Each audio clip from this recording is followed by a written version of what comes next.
Is it possible to upload your mind to a computer? Yeah, I mean it. Your thoughts, memories, and personality all living forever in a digital realm. No more aging, no more forgetting where you parked your car. Just pure, immortal consciousness. Sounds incredible, right? Let's break it down step by step. So, what does it mean to upload your mind? In tech terms, it's called whole brain emulation or mind uploading. The idea is to take everything that makes you, well, your thoughts, emotions, quirks, and transfer it into a digital system. Think of it like copying your brain's software onto a supercomputer. But the most obvious problem is, your mind isn't just a bunch of files you can drag and drop anywhere. It's a messy, dynamic biological machine. So how would we even pull this off? Let's start with the brain itself. The human brain has about 86 billion neurons, each one connected to thousands of others through synapses. These connections are constantly firing, creating the electrical and chemical dance that forms your consciousness. Every memory of your first bike ride, every time you laughed at a bad joke, it's all encoded in this neural network. To upload your mind, we'd need to map every single neuron, every synapse, and how they interact. That's a project called the connectomy, a complete wiring diagram of the brain. Scientists are already working on it. Back in 2015, researchers mapped the connectomy of a tiny worm called C. elegans. It's got just 302 neurons. Cute, right?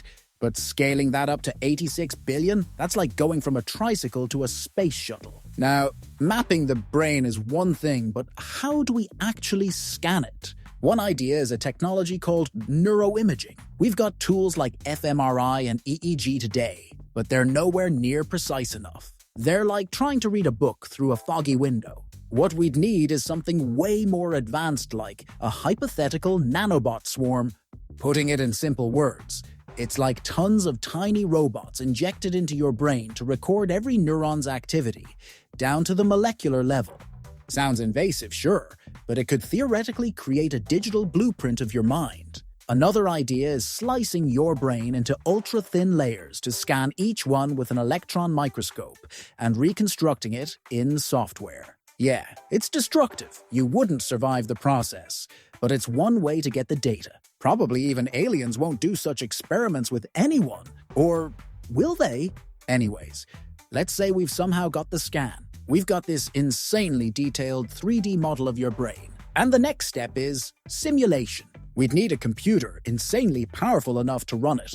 Today's supercomputers, like the ones crunching climate models or cracking encryption, are fast, but not that fast. Simulating a single neuron in real time is tough enough. Doing 86 billion, plus their trillions of connections, would take an exascale computer or beyond. Wondering what's an exascale computer? Well, it's a machine that does a quintillion calculations per second. That's a billion.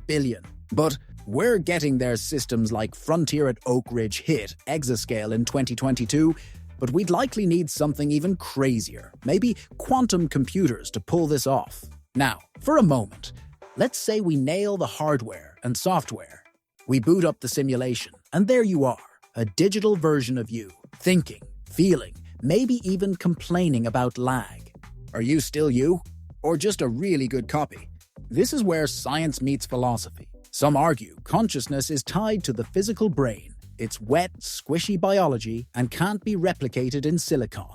Others say, nah, it's all about patterns. If we recreate the pattern of your mind perfectly, it's you, no matter the medium. What do you think? Drop your take in the comments. I'm dying to hear it. Now let's talk perks. If mind uploading works, you could live forever. Back up your mind like an iPhone. Restore it if something crashes. You could even tweak yourself, boost your IQ, erase bad memories, or live in a VR paradise. Imagine exploring alien planets or reliving your favorite game as the main character. But then again, there's a flip side. Say we upload you, but the original, the meat version, stays alive. Are there two of you now? Which one's the real deal? If the physical you dies, did you die? Or did you just switch platforms? Philosophers call this the continuity of identity problem. Plus, there's the ethics. Who gets to upload? Just the rich? What happens to the rest of us? And if we all go digital, do we lose something fundamentally human-like, the chaos of emotions or the thrill of a heartbeat? But well, at the end of the day, it's all in future. For now, it's okay just to upload your precious data and photos to cloud. But before leaving, make sure to tell me, what about you? Would you upload your mind, live forever in the cloud, or stick to good old biology? Let me know below, and if you enjoyed this video, smash that subscribe button. We've got more tech coming your way.